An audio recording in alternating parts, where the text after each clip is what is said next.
Hello everybody and welcome back. My name is Kari and today I am doing my September wrap-up.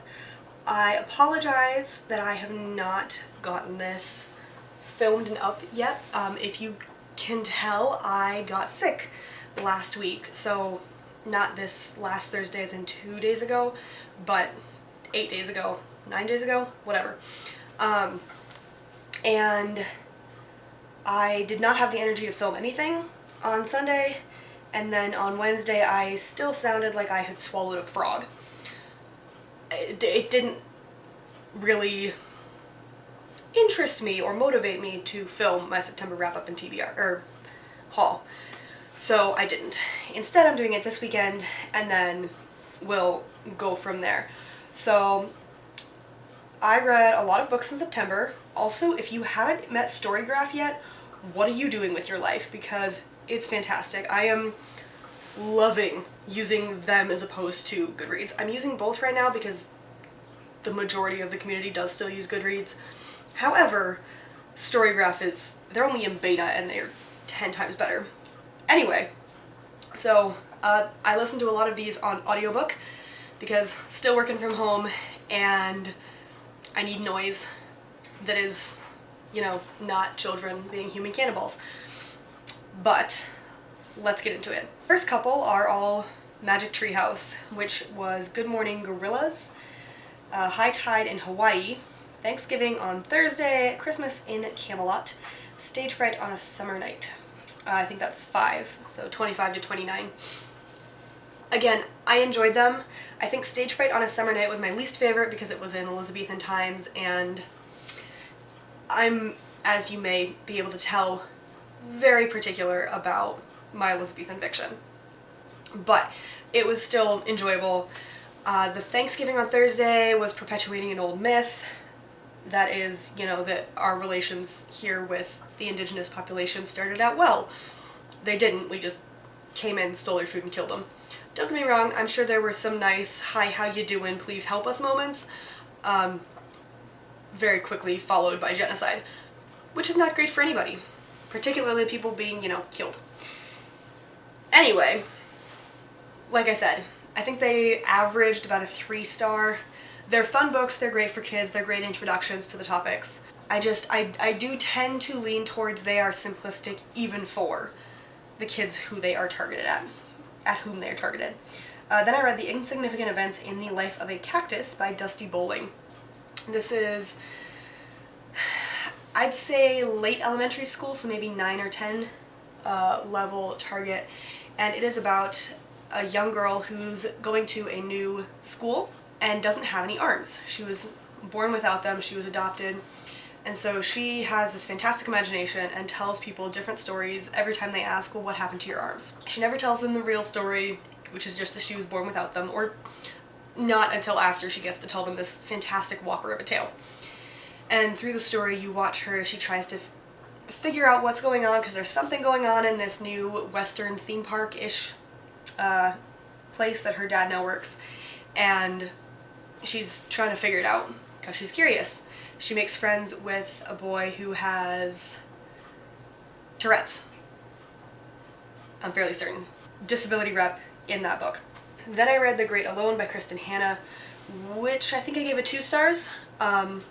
Trigger warnings for physical abuse, emotional abuse, and mental abuse. That was... The first third of the book is straight up just watching this kid and her mom be abused by their father and the town stand up for them. It is set in 1970s Alaska, so a very different time. And to be honest, I was not such a fan. I think I gave that one 2 stars because A, nobody told me it was going to be about abuse, and B, I didn't think there was anything going on in that book. It was a journey book, like on the road or something. And I'm not big on journey books. I'm just not. They're not my thing. So, didn't really like it. Then I read Fairest, which is one of the... I want to say it's a collection of short stories. Can you tell I really paid attention? By Marissa Meyer. This is part of the Lunar Chronicles series. I think I gave it 2 stars as well. Again, just wasn't really It jumped around a lot. Oh, no, maybe that was Stars Above. Oh, no. Oh, yeah. No, I didn't like Fairest either. Sorry, I didn't like either of the novellas. I bought or listened to both of them. I have one of them, so you'll see that in a minute. But Fairest is the backstory of Queen Lavanna, who is the villain in the Lunar Chronicles. I really couldn't stand this book. It just leaned into all of the bad female villain tropes. You know? Like, oh, she's mourning over a guy. Love is completing her life. Or it's meant to. And it tries to give her a redemption arc, but it's like Severus Snape. It doesn't do it. Oh, it's a redemption arc, but it's not actually a redemption arc, and I fucking hated it. So I want to say I gave that one a 2 stars. Maybe. Let's check my review. Yep, I gave it 2 stars.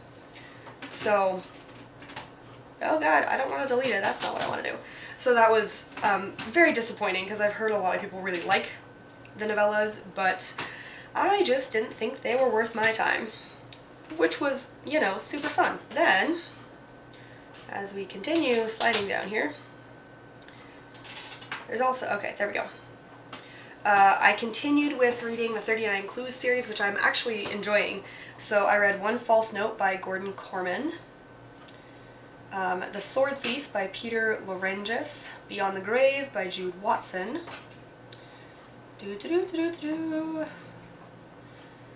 and The Black Circle by Patrick Carman.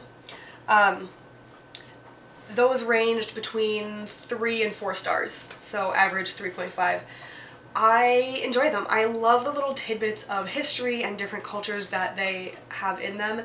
These 2 kids, grandma died before the start of any of the series, and the premise of it is you could take $1 million out of her estate, per her will, and go live your life, or you could go on a hunt for the 39 clues and become the most powerful person in the world. So through each of these books, they are doing that. They are trying to find clues. They are each written by a different author. Some of the authors repeat. I think Patrick Carman repeats. Peter Lorenges, I know, repeats. Rick Riordan writes the first one. Maze of Bones, that's what the first one's called, which I read in August. I just think it's a really fun middle grade mystery series. It's highly enjoyable. I don't know that I would say it's fast-paced, but especially as you get going, you see the characters develop a lot more. You see the relationships become incredibly complex and intertwined, and it's really fascinating to watch and really fun. Then I read Of Mice and Magic by Ursula Vernon, which is I would show it to you, but it's wrapped for one of my cousin's birthdays, who shares a birthday with me. It's the second one in the Invincible Harriet series. So there's a hamster princess who decides to, you know, not be your stereotypical princess and stay in and embroider. She goes out and conquers ogres and giants and all of this kind of stuff. And so in this one, it is a retelling of the 12 Dancing Princesses, and it is a retelling that is just hilarious. I love it. So I definitely gave that one, I want to say 5 stars. And then I read Smile, Guts, Ghosts, Sisters, and Drama, all by Raina Telgemeier. Those were 5 books that my cousin, the oldest of Erica and Lon's kids, wanted me to read. One of these days I will introduce you to them, I promise. I will get there. But it was his turn to give me books that he wanted me to read, and these are the 5 that he chose. I bought 2 of them for his birthday back in July as well. And it was fun. They were cute. I think Ghost was my favorite because it was, I don't know, less cringy to me. They're very good books for that age group, you know, 10 to 12. I think because they deal with things like public speaking, anxiety.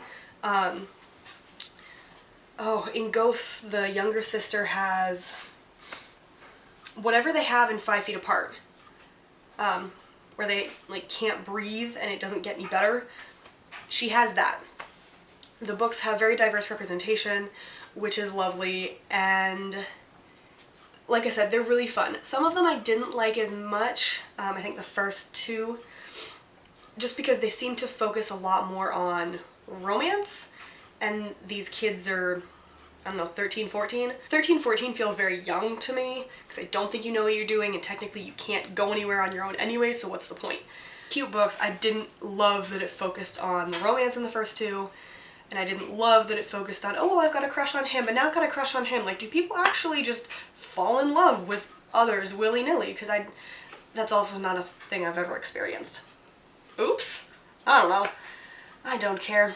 Then I listened to Little House in the Big Woods and Farmer Boy by Laura Ingalls Wilder.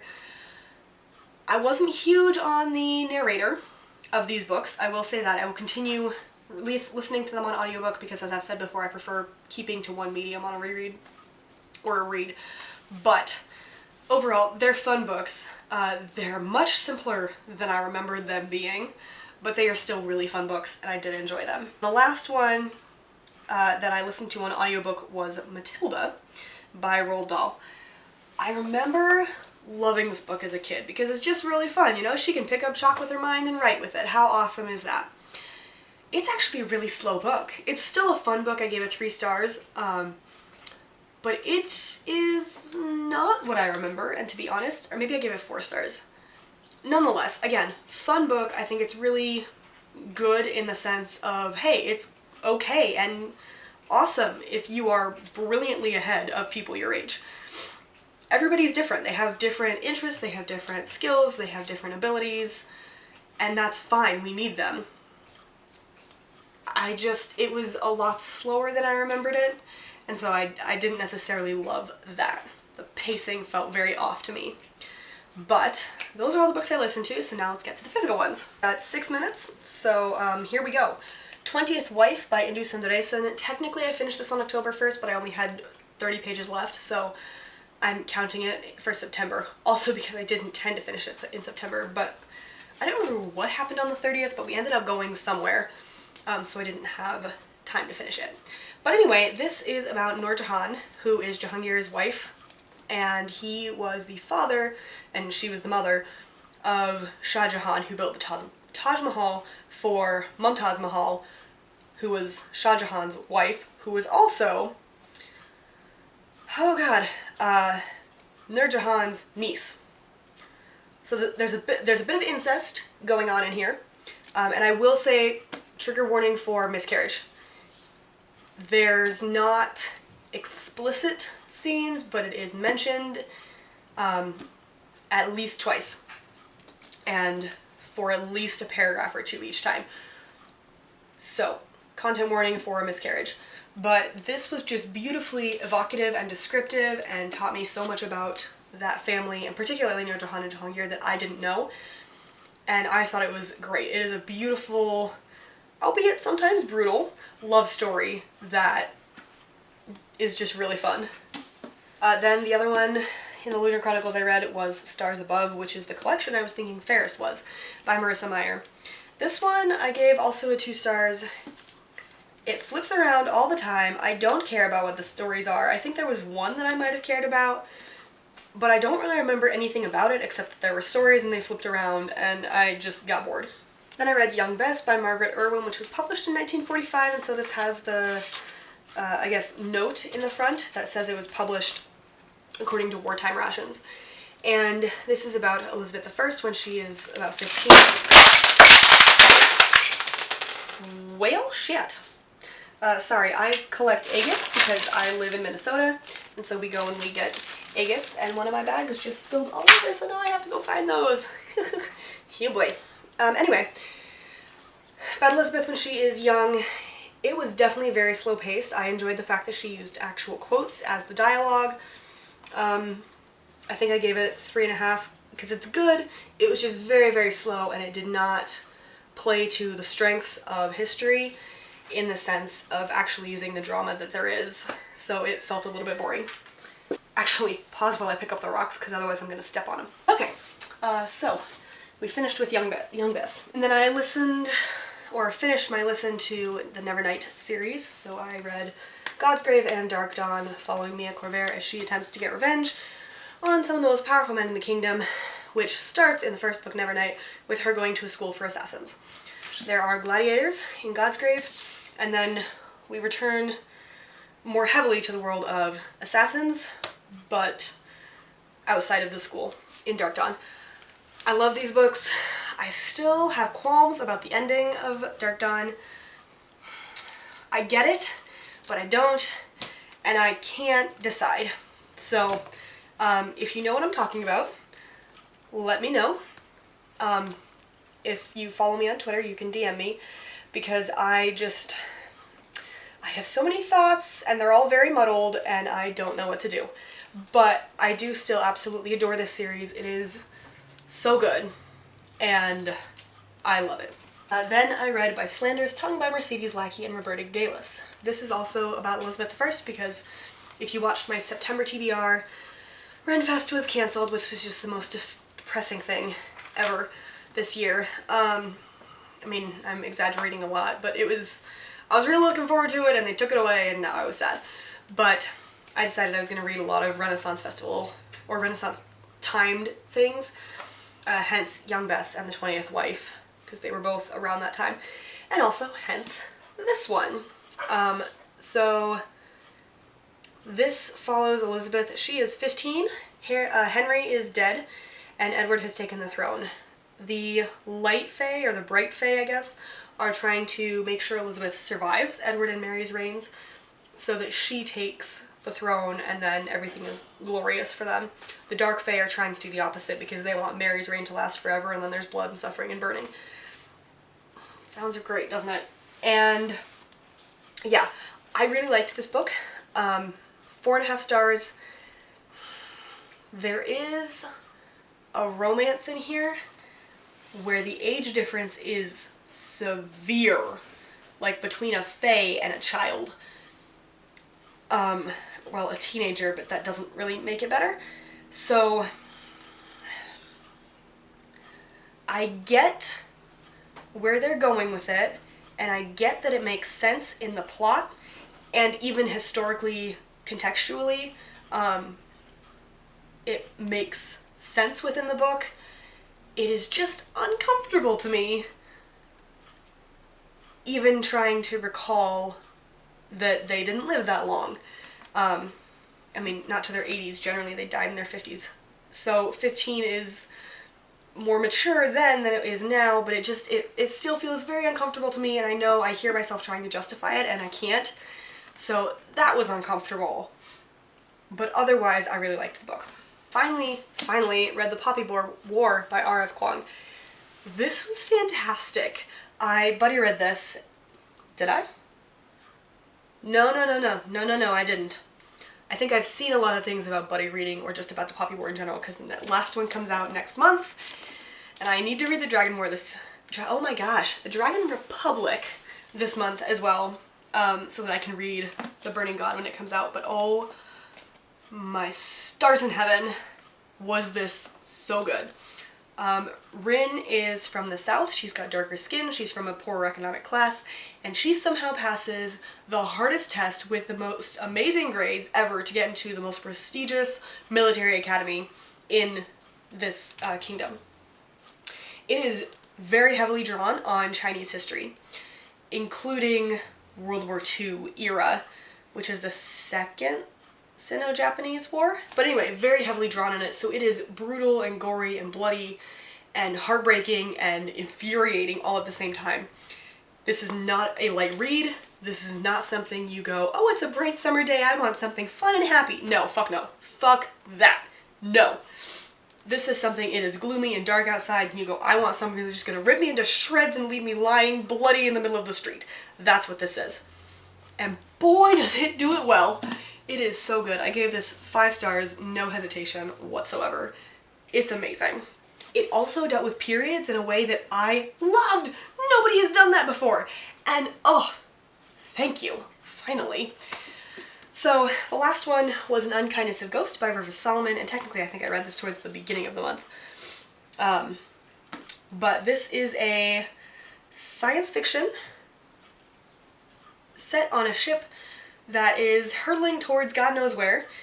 I want to say it's on autopilot, and our main character, Aster, is, well, she's not like other people, first of all. I want to say she's somewhere on the autism spectrum, but she's got something where social cues are hard for her, so she has had to work at them for a long time. I don't know if it's autism, but it is something to do with social cues being hard. Anyway, there is the hierarchy of race in here, and that was really fascinating to watch play out. But basically, she is trying to figure out where the ship is going, why, and what happened. She's also trying to figure out what happened to her mother, which is interesting. This was a really fascinating book. It has a lot of rep in it, both LGBTQ and racial rep. Anyway, sorry, I'm going 7 different places in my head. And I really liked how that was just sort of normal in this spaceship society, because there's no reason it shouldn't be normal other than ignorant people.